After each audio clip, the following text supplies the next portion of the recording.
like the songs that stick or the bands that stick or something like that, that I think they're tapping into something that is that like it's something, it's like a manifestation of something, like a proper incarnation of something. Whereas maybe songs that are less whatever that is, they have not 100%, they have like 50%, and things still come together and people can still like the song. And then, as you also pointed out, of course, it's like your particular perspective also makes it what it is. So a song that I just moves me to tears might move you not at all, because your context is just far different. So that's kind of like one thing about that. And then the way that people can, like your actual question to answer that, the way that people can use it. I mean, so I can't, what your friend did, I can't do that, because I can't plan something like that out. Because as soon as I put a plan to something, then I find ways to, make it not work. And so I kind of just have to go with the flow for things to work. It's not an easy thing to do, but definitely something worth learning. Well, And he was an engineer. I mean, he's an engineer. then it's And not. he's also musically inclined, and he Mhm. can play instruments and stuff. But he's an engineer, and you're an artist. And so, like, if you want to map that back to the knowledge engine model, right? Like, yeah, he's very concrete knowledge guy, and you're a very intuitive knowledge guy, as you described. So I just want to make that clear. Like, I want that pattern to be clear. And yeah, I think you're just to add to what you were saying, there's a synchronistic element to something like the Battle of Evermore.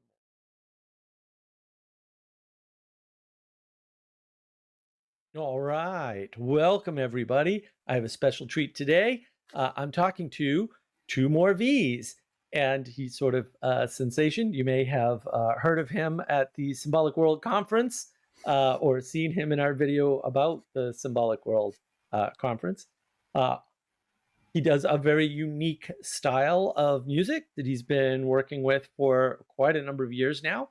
And what we're going to look at today, since he's sort of the expert in music and I'm sort of the person who listens to it sometimes, which makes me uniquely unqualified to speak much about it at all, we're going to look at the intersection of beauty, music, and art. So 2MorVs, please tell us how awesome you are and what makes you so awesome. I mean, pretty awesome, obviously. No, it's what I do is, as you said, like for I think 5 years I've been doing this now. Is I mix mostly speeches of speakers that many of us listen to into my music instead of recording my own vocals, which. I started out doing this because I was working with Akira the Dawn for a while, and in those collaborations, so before that I've been making music for a long time, and then for another like more time I stopped writing, not music but like lyrics, let's say, because I couldn't express the things that I wanted to express in a way that was appropriate, or I knew that other people had already expressed those things far better than I ever could. And so I just kind of stopped doing it, because what's the point? And then again, I started collaborating with Akira the Dawn, and kind of found my way back into actively making music for that, because he he pushed me quite a lot, like in a positive way. And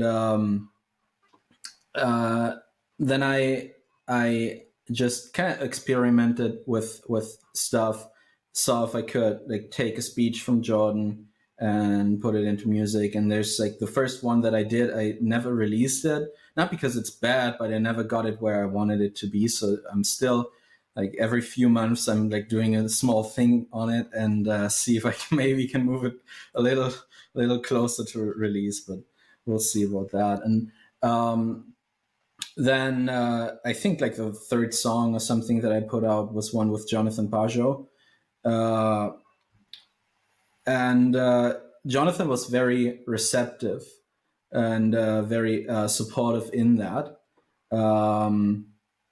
which was a nice experience. So when I asked Jordan for permission, he got back to me personally, which I really appreciated. But Jonathan really got into it, and that very much motivated me to keep going. So we like my friend and I, with whom I worked with on the first songs that we put out, and then also in a more disjointed manner on the albums that came afterwards.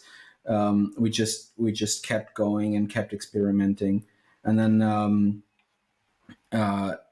the one work that, if people know me, that they know me for, is the Jonathan Pajot album, Pentecost for the Zombie Apocalypse, which I still think it's pretty good. that worked out well, and it was very easy to put to music because Jonathan had pre-written the whole thing, and it had very much like a poetic rhythm to it, more than he does in his normal speech patterns even. And yeah, we just kept going. And I also do some other stuff. So I write normal stuff now as well. I just don't release it for some reason. And I do instrumental stuff as well, which is kind of nice because you can, when you don't have to, formulate something with actual words, then I find it easier to capture certain feelings, let's say. But yeah, that's just generally what I do. So mostly I do the speech stuff, and then I do some other stuff on the side. So if you're in Vienna at some point, you'll like I think we should be ready in like 2 months or 3, let's say. You can also hear us play stuff live. Yeah. Oh, that's exciting.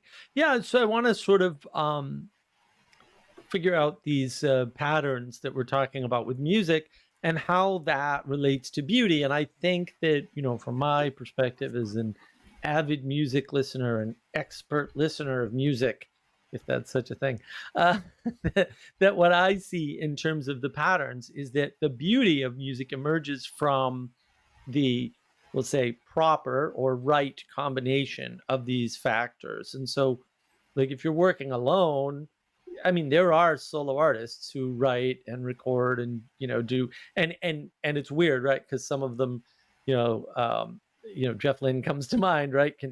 They can do the whole thing themselves, right? Except you can't do all of the pieces by yourself at the same time to make the piece of music, and so recording becomes a big deal, right?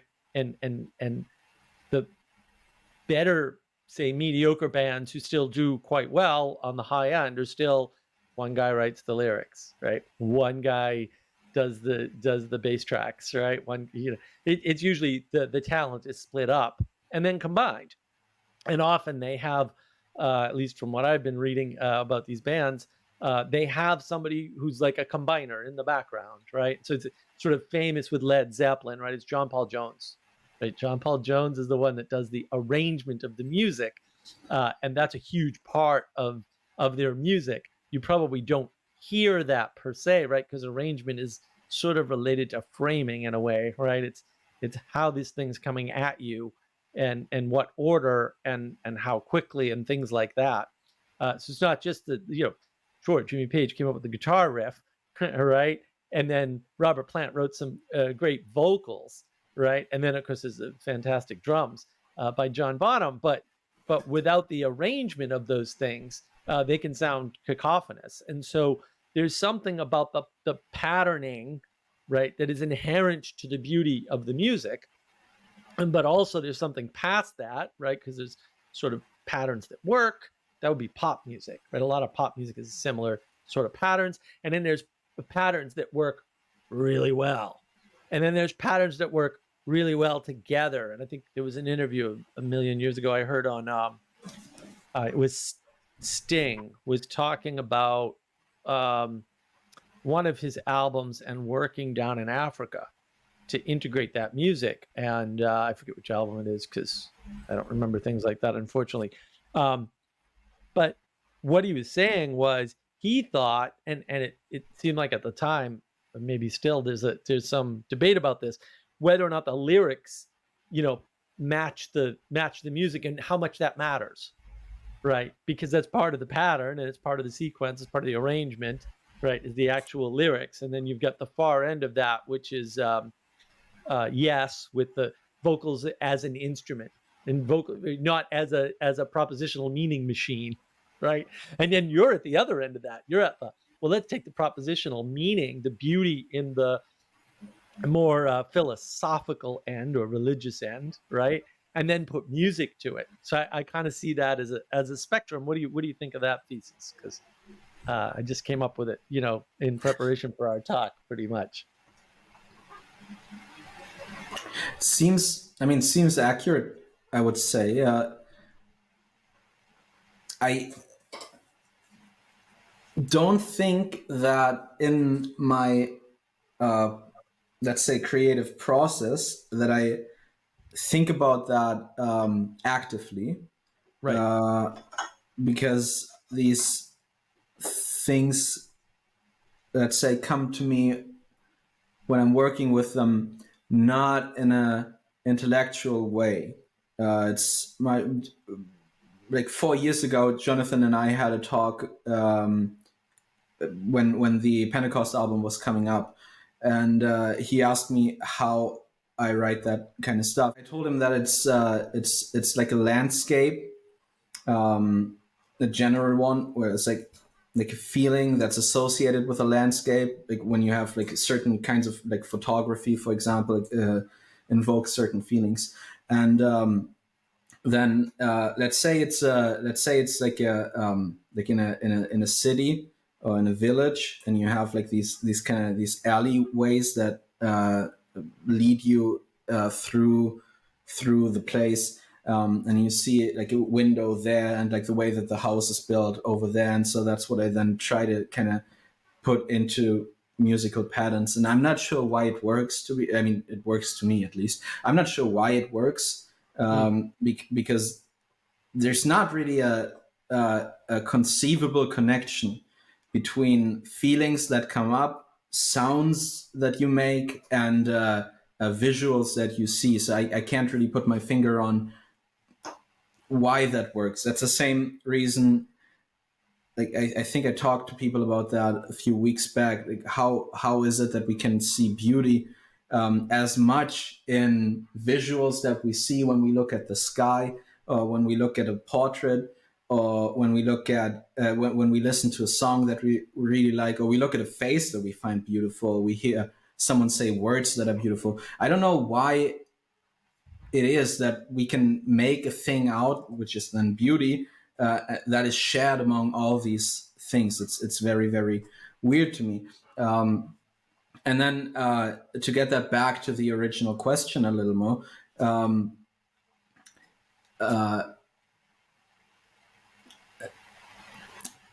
when let's say Jordan Peterson is talking about something that's rather like there's an emotional appeal to it, and so with the emotional topic there comes the feeling that I want to capture, let's say, and then there's a specific way that he talks about it. So there's a rhythm, but there's also, like, when you have like a voice crack, when something's particularly painful to talk about, for example, or you like you speed up in certain places. That's not only rhythm, but that's also in a sense like conveying an emotion, maybe because you want to get through it faster, or maybe you want to taste the moment, and so you kind of drag the words and stuff like that. And so I think that's kind of what lays the groundwork for why these things work, like these speeches work with music. And then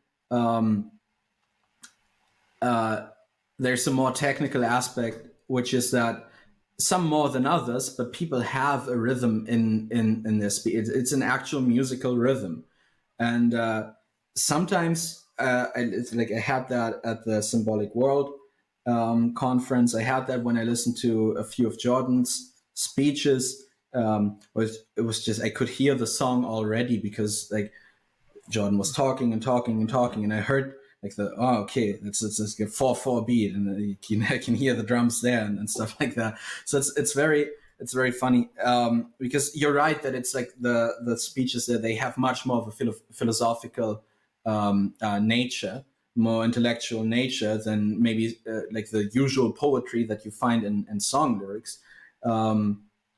But ultimately they're just as musical, I would say, and they're also just as poetic. It's just maybe a different kind of poetry. I'm not sure. Yeah, so I want to say that the group of speakers that you put music to, I roughly call the Peterson sphere, right? Which is the people that sort of came up around Peterson, whether it's John Vervaeke or Jonathan Peugeot or Paul Vanderklay or, any number of other, other more minor players that are out there. And I'm sure I'm missing quite a few, but it doesn't matter. Like there is a sort of groundswell around Jordan Peterson, right? And I think the difference, we'll say, between I just want to call it dry philosophy, just to use sort of the quote modern, using all the words I don't like, modern terms about this, right? Or the idea of academic sort of speech, right? Jordan Peterson doesn't have that. Jonathan Peugeot wasn't even trained in that, so thankfully he doesn't have it either. And I think there's something about the way they speak that appeals to beauty directly. And then what you seem to be doing, from my perspective, is you're adding to that beauty by adding the musical patterns that fit the pattern of beauty. And then what I'll say about that is, I have a knowledge engine model video, which I'll point to here in a little card. And in there we have two types of knowledge, not four. It's two. It's four types of information, 4Ps of information, and two types of knowledge. And one is concrete knowledge. That's more the textbook sort of, rote academic, 4+4=8 sort of thing, right? And then there's the intuitive knowledge. And I think the realm of beauty can only be understood through the intuitive knowledge. And part of our thesis, and Navigating Patterns crew here, which is a bunch of people, including a couple of artists, such as yourself, only with different talents, is that we've lost that intuitive knowledge. It's broken somehow or something. And so we're not able to engage, but there is a beauty that, despite that, I would say, even creeps through in, say, Peterson when he speaks, right? Or Peugeot when he's, going through explaining something to people, something important that's important to him. And the importance, I think, that conveyance of importance, that signaling of importance, is through things like cadence and rhythm and harmony, and the more musical or understood musically aspects of their speech and their language, rather than the propositions, the words that they're using. And then you're sort of combining those things. And as I said in the beginning, you've got the other end of the spectrum with I think it's Ian Anderson, right, who says like, oh no, I just use my voice as an instrument, like a guitar, sort of a thing. And there's certainly nothing wrong with it. Yes is awesome, by the way. So yeah, everybody should listen to, especially early Yes. I think that's important. And then that sort of sets us up. We've sort of already delved into it, right? So how does this relate, do you think, as an artist, as music as a form of art? Right, because I do think music is a form of art. Other people sort of, maybe are on the fence or disagree or whatever, but I see it all as sort of a different take on the art scene. I love a good painting, but paintings are not all of art, for example. So how do you think music relates to art in general? Well, I wouldn't I wouldn't make a big deal out of it. It's obviously art. And it's, to me, it's so obvious that I find it very hard to explain why it is. Like the more simple a truth is, the less you can explain about it. I think that's an idea that Mathieu Pajot put forward. It's so the whole thing is kind of weird to me, because, as you said, we, in a sense, moved away from, let's call, like, intuitional knowledge. And we have this drive, let's say, to materialize everything, in the sense that, like, we make it materialistic. But and that would, in my understanding, technically, that would mean that what we do is we have no beautiful art anymore. We have only technical art, where people are, like, and I'm not trying to downplay that, because it's very impressive and they can do much more than I can with their instruments. But if you look at, like, these videos of, like, 8-year-old Chinese kids who play guitar riffs that none of us could ever in 100 years learn how to play. It's very impressive, but it's also, the more you get into this kind of technical level, the more boring it becomes. Like, it's not technically boring, but it's just, as a piece of art, it becomes boring. And so we have kind of this movement, but the general move that we also have is entirely away from technical skill, and entirely away from, let's say, these kind of forms of limitations, where you have to, play correctly, you have to hit the note when you sing, you have to be in rhythm with like, everything, and so on. And we move away from that more and more, which we can see in modern art and postmodern art very much, because there's nothing that puts it together. There's no unifying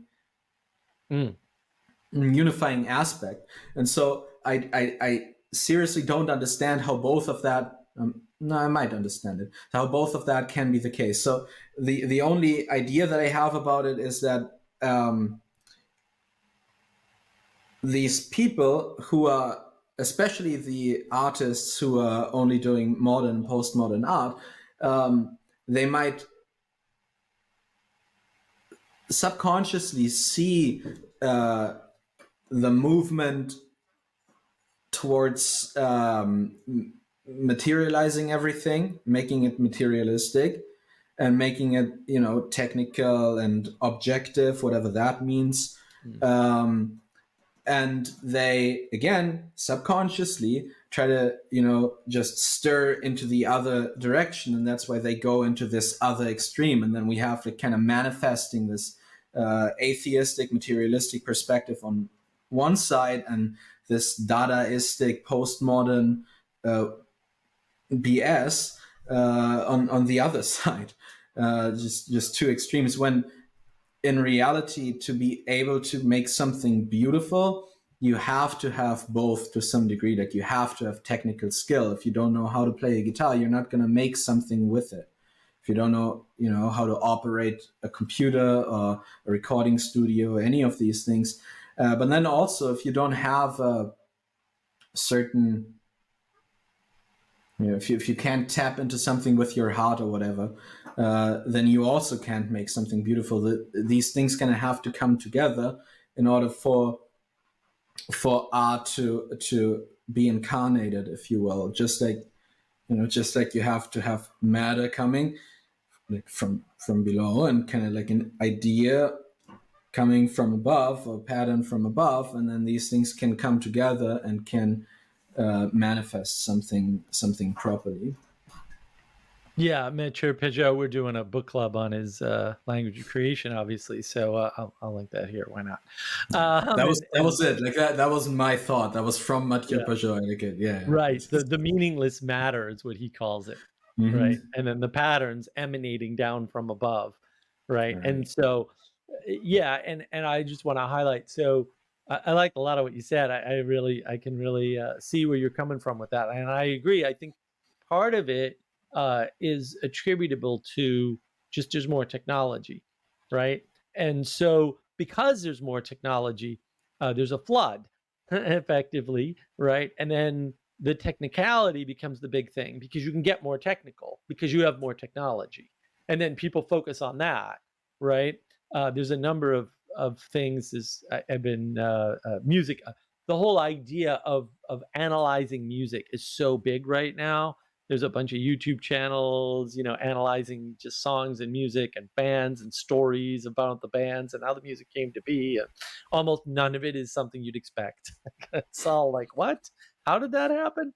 And then some stories that I knew from before. Like I knew a bunch about the band Boston because I grew up in Boston. So we heard the rumors. We knew what was going on. We know it was one guy really who did most of the work, right? And then one remarkable singer that no one can duplicate to this day, right? But Spirit in the Sky, he can't reproduce that sound. He's been trying even, and I saw an interview with him recently on a YouTube channel, and I was sort of amazed by that. I was like, "What? He can't." It was like they just don't have the stuff they had back then in terms of parts to build that anymore, and so you can't make that sound again.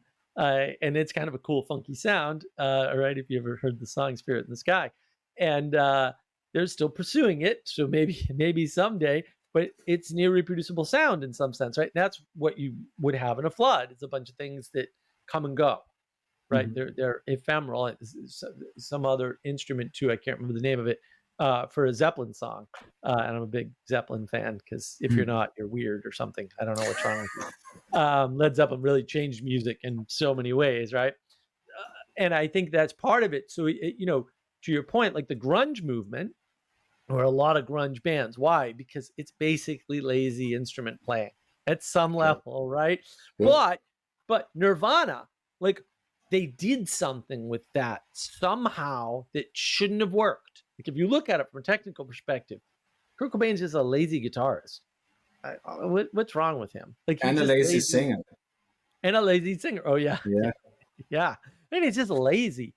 And yet he was able to channel some kind of spirit more than once, maybe different spirits, different times, however you want to split that out, is really able to channel something that other people could also sense, right? And made them a huge band. And unfortunately, that didn't end well for him, which is very sad.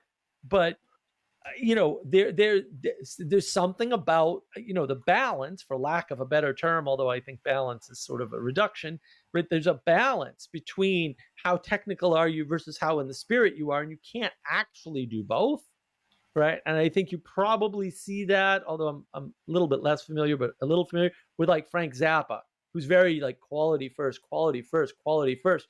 And I've never resonated with too many of his songs. I just don't like his stuff. Some of his stuff is okay.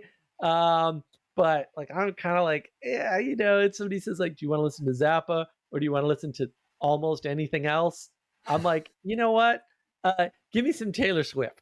Cause I'm sorry. I know now I've upset every musical person that's watching, I'm sure. But like, I'd rather just have some fun with my music, and not all of her stuff is good, but some of her good stuff is really good. Again, she captures the spirit. And I think that's what's important. And I think in that balance, again, for lack of a better term, I think that's where you do it. And how you do it is that intuitive way of knowing. And maybe that's what makes it an art, is the way that you take the material, right? And the pattern, because you talked about the pattern earlier. Oh, I hear this pattern in the speech, which is really amazing, right? This guy's talking and he's on stage even, right? Like we were there, both of us. It's a wonderful experience. And we're watching him talk on stage. And I can't say we got exactly the same experience or anything like that, because I'm sure that's not true. But we both heard for lack of a better term, the musicality in the message, right? Not just the message. We heard that too, for sure. But we both heard a musicality. Maybe it's not even the same musicality, which is why I'm excited about your upcoming album.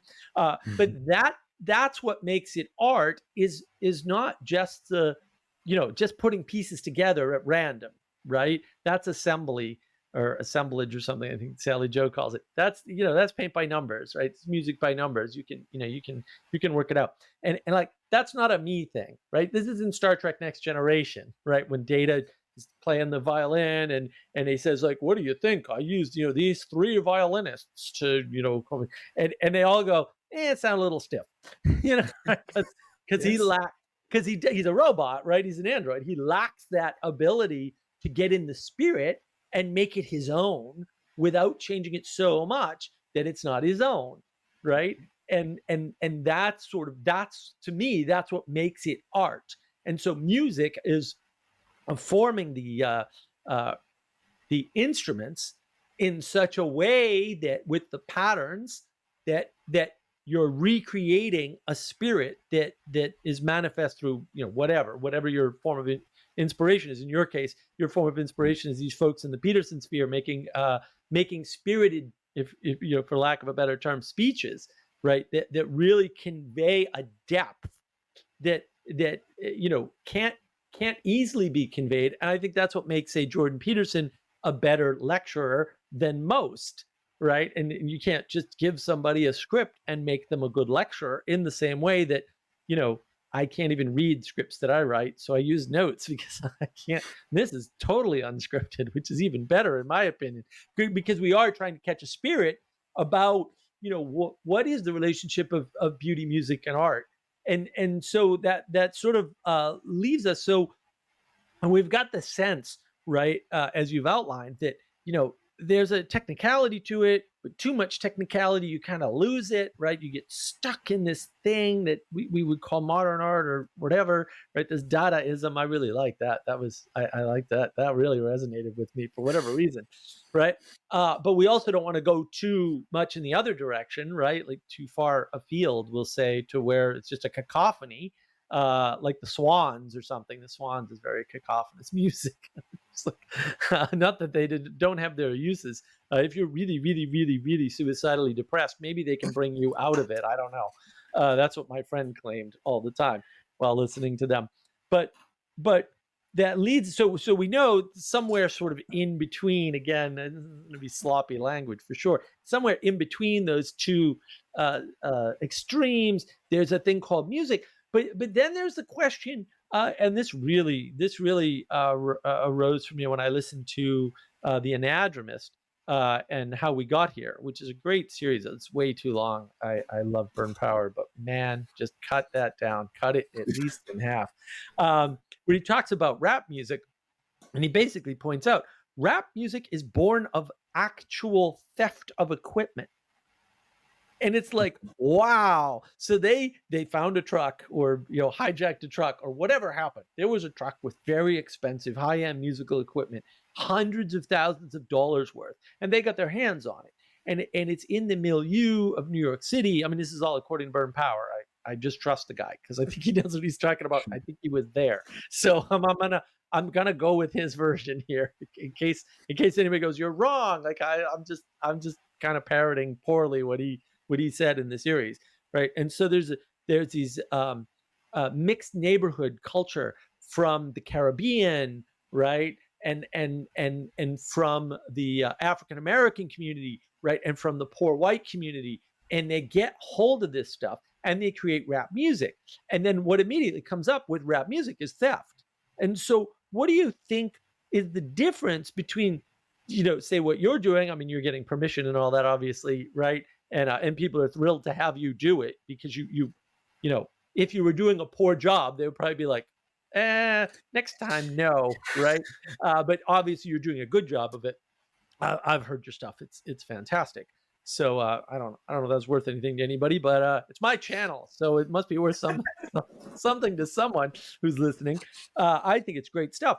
So what do you think? Where do you think that line is between like music and theft, and when does music become theft, or when does theft and how does theft enter into music? What do you think of that?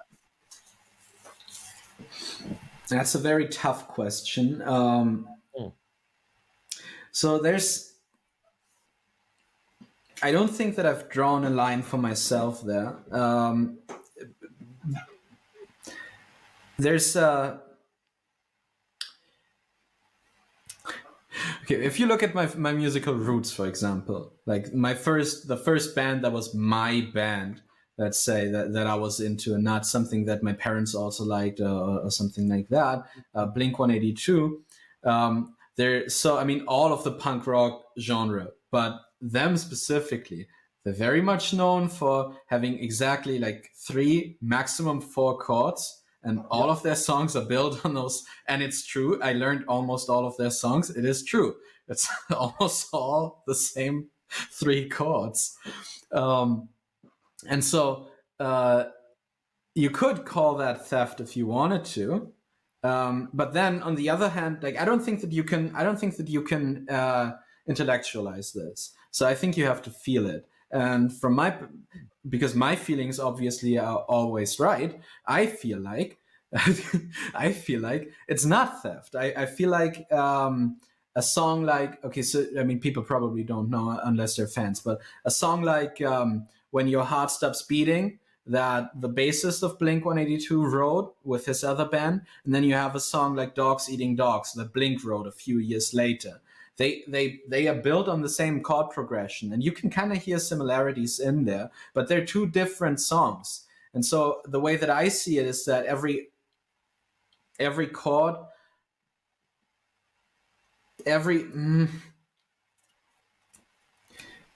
it's maybe the same with speaking. So when I'm talking to you now, I'm using kind of the same words, mostly the same words that I'm using when I talk to, I don't know, Mercury from Sorting Myself Out, because we're using the English language. But no one would come to me and be like, "Oh, you stole your speech from the one that you did with Mercury." No one does that. Because I arrange them in a different way, or in some sense in a different way, even if one sentence that I speak is the same sentence. And then the other thing is that the context that I'm speaking them in is a different context. And so I feel like that's kind of how you might get around the idea that it's theft. I mean, you can go to early hip hop, or you can go to what producers do very often, is that they take samples that other people wrote, and then they put them together in their own song.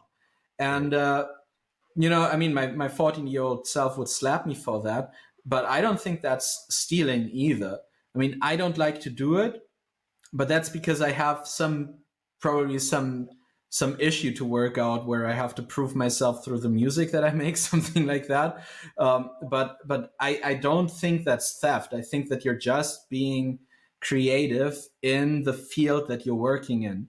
So if you look at early Akira stuff, for example, much of what he did was just use samples that you can hear in other songs. Not all of it was, but much of it was.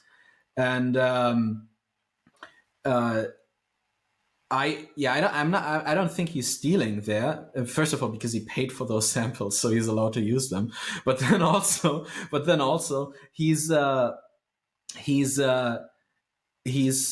rearranging them the same way that I'm rearranging words right now, the same way that a painter, Sally, is rearranging colors that have been used by someone else before, but she's rearranging them in a new way, even if she's using like similar motives. So I have a painting by Sally, for example, where I specifically asked her, do something in the spirit of Der Wanderer, von Caspar David, Caspar David Friedrich.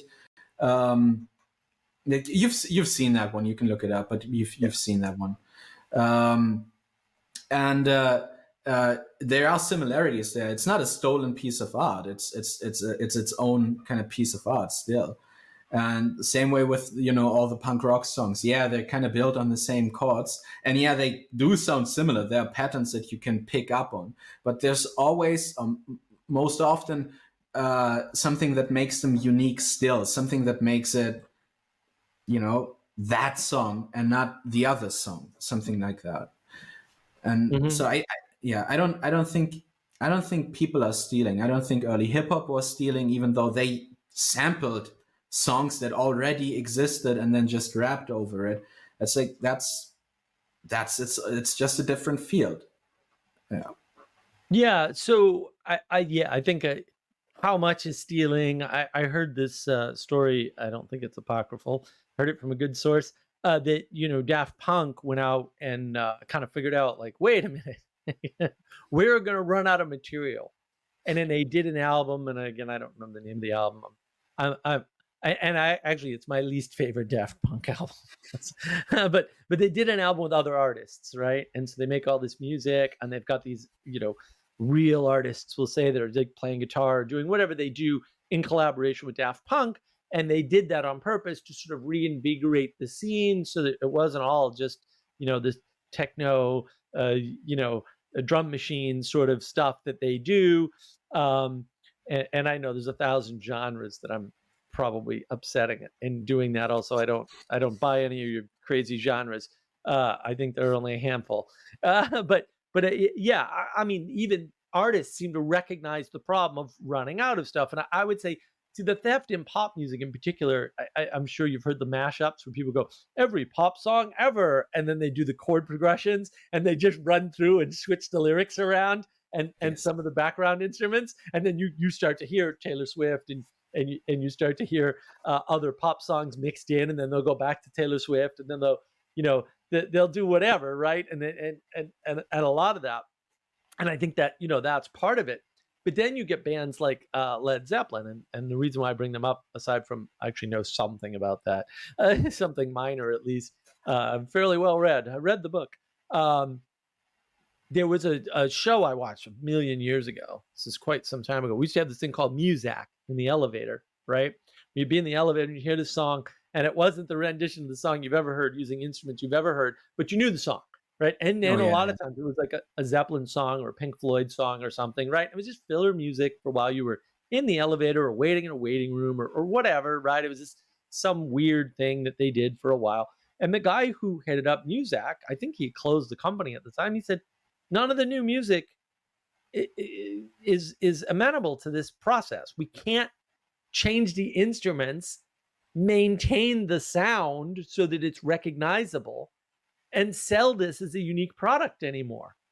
And so music kind of went away from the world. It's gone.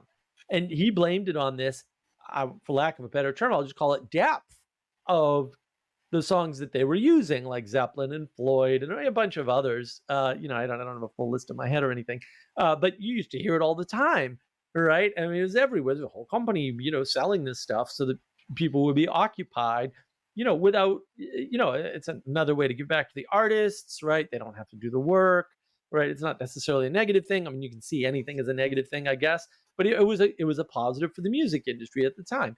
And it went away because the music industry lost some depth in some way. It kind of spread out more, right? So you have more pop songs, easier to do.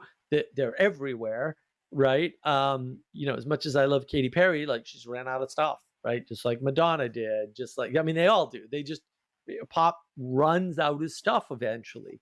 And that's, I don't know if that's a limitation of the instruments. Again, I'm not musically inclined. I can play the scale on a piano still, but that was as far as I ever got.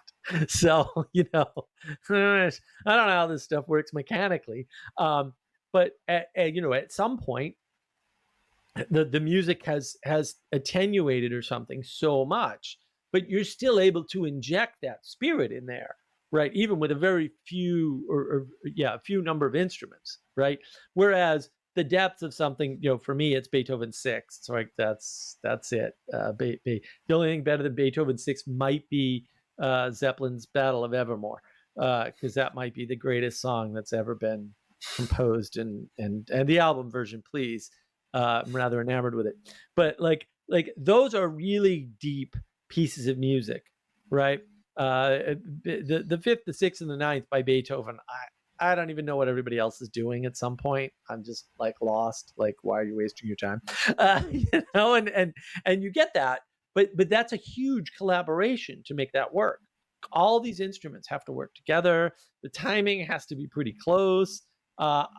I'm actually terrible. Like, don't take me out to a symphony playing the sixth, because I'll just criticize the hell out of it because I have my one recording and I like that, and everybody else does it wrong. That's just the way my brain works, unfortunately. Sure. right? Same with Battle of Evermore. I don't want to hear the non-album version of Battle of Evermore ever. I don't want to hear an alternate album. I don't want to hear it. Like, I'm not interested. I've got my perfect version. Thank you very much, right? For better or for worse, right?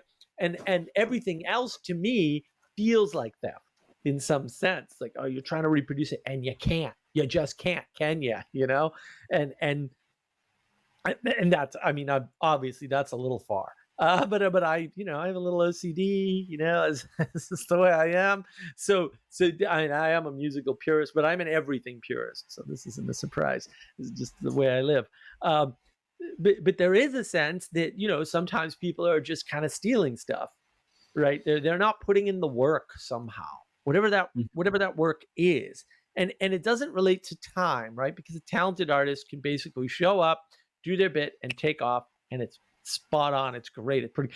A good example of this is, again, another apocryphal story that I think is bang on is, they're screwing around in the studio, and Robert Plant does the lyrics for "Stairway to Heaven" in like no time, and that's not their best song according to me, but it's on the same album, interestingly, right?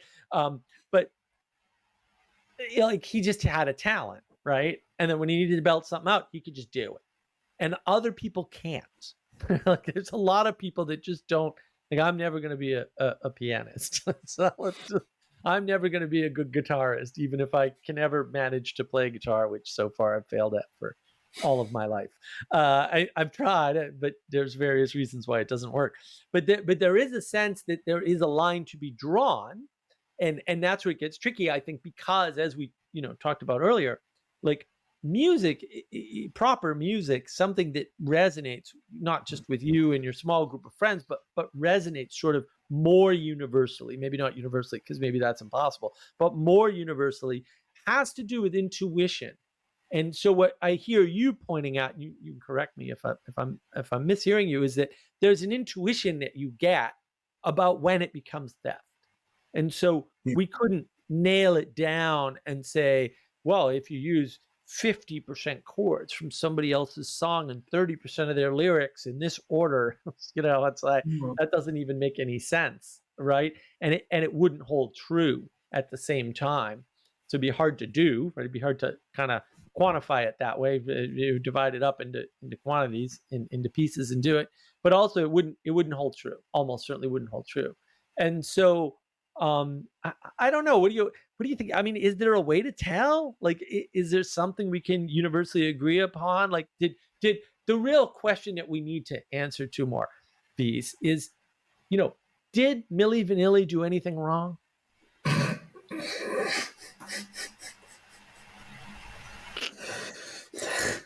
Yeah.